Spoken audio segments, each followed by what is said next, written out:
Hey everyone, Martin here. Hope you had a good start in the new year. 2025 is over, and like probably most of you, I've spent the last couple of days reflecting on what I did in 2025 and what I want to do for 2026. I did this especially in regards to A Home in Darkness, my horror game Made in Godot. Did you notice I only made one official devlog in 2025? I did, after wondering what I talked about in my last one. And I'm not happy about that, I can tell you. For a couple of months I had this gut feeling. The scope of the game is too big. I'm not able to finish it, and working on the game only makes things harder for me. I want to make game dev my full-time job, but if I'm working on one game for many years, I'm not really able to do so. The first confirmation for how I felt was Tower of Mighty Clicks, a small clicker game I worked on for a few weeks. The difference in progress was like night and day. To some extent, this is normal, but that short prototype game was already working as is, while A Home in Darkness never really had a proper playable version throughout its development. My devlogs are the second confirmation. I only did one devlog in 2025, as I mentioned earlier. Still, I don't really feel like there is much more to show since that last video. Over the last 12 months, all I was able to do was to get the draft for a couple of levels done, along with some bug fixes, asset improvements, story planning and shader development. For a whole year working on my main project, this is too little if I want to release A Home in Darkness soon-ish. So I made the decision to drastically cut down the game's scope.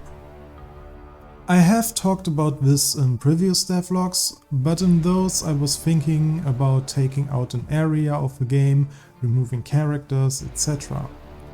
Which didn't really help, as you can see.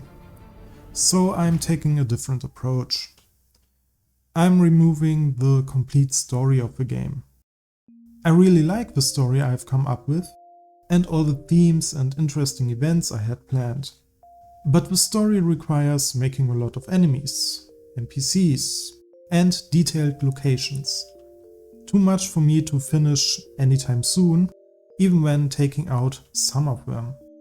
I intend to use the story of the hometown and the missing sister in some version in a future game.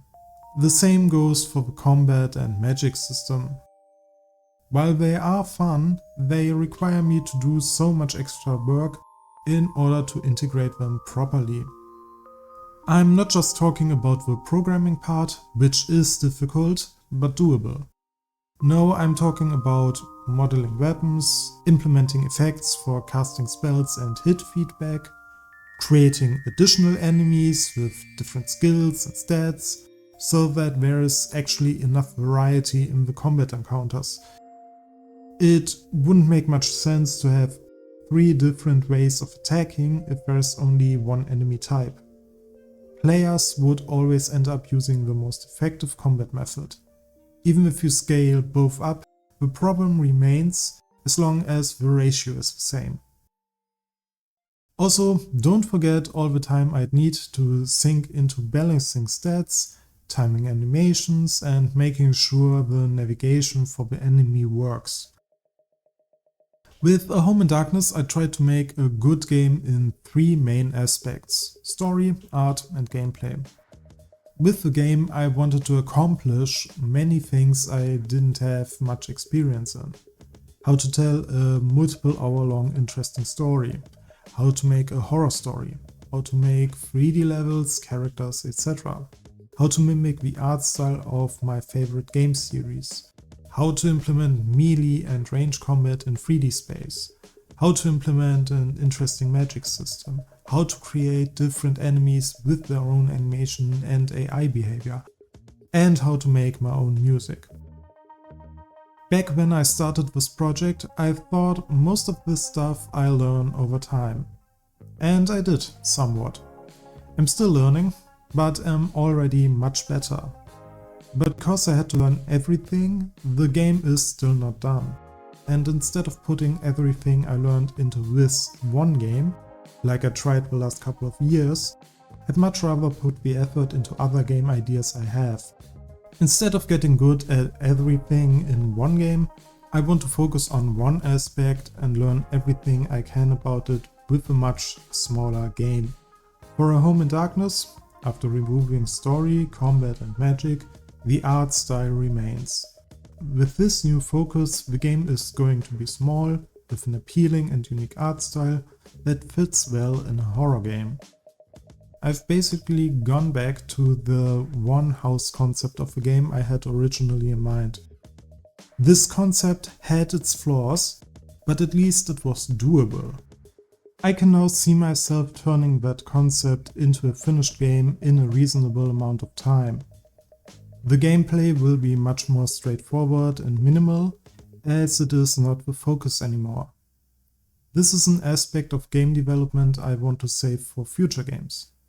And my hope is to start on those sometime in 2026 still, with A Home in Darkness having a smaller scope now. When I made the decision over a year ago to increase the scope of the game, I thought that I needed to do so to make the game fun and interesting in the first place. I was very much driven by the idea of having unique selling points and hooks. After all, A Home in Darkness is a commercial game, and therefore it needs to catch the player's interest. I tried to make the game I thought many players would like. However, throughout the last couple of years, I've noticed more and more commercial viable games, which are much simpler, faster to develop, and still successful. Because they don't try to be great in all aspects of game development. For a long time I believed in order to have a commercially successful game, I need to have a minimum amount of quality in all departments: gameplay, art, audio and story. However, these smaller games prove to me that a game can arguably be unappealing in all other aspects, as long as it catches the player's interests in one. I hope this explanation helped you understand my point of view better. Why I don't want to continue working on A Home in Darkness for an undefined long time, and why I'm turning it into a small game with a focus on art and atmosphere. I have other game ideas I want to pursue and a real life to take care of. Motivation, focus and financial stability are needed to finish a high quality game. All of which are easier to achieve with many small projects instead of one big one. By taking so much out of the game, I was finally able to write up the expected time I need to finish it. The last few weeks I've been working on upgrading the models and house environment to get everything to my current standards. Again, the newfound focus of A Home in Darkness is the art style, so I decided to put many hours of work into it. Here's what the house looked like up until recently, and here's what it looks like now. Personally, I'm really happy with the rework. The game is more atmospheric and more fitting for a horror setting. The reworked art really shows how much progress I've made over the last couple of years in that department. It is definitely the strong suit of the game as is. There is still a lot to do, but at least it feels much more manageable now. But I don't want to give a release date. The current size of the to-do list should allow me to release the game sometime early 2026. So yeah, that's the big news for the game. If you want to learn anything from my development of A Home in Darkness, don't try to become good at too many game dev things in one project. It will end up taking years. You'll learn a lot, but you will have very little to show for it. That's it for today. Thank you very much for watching, and until next time, bye bye.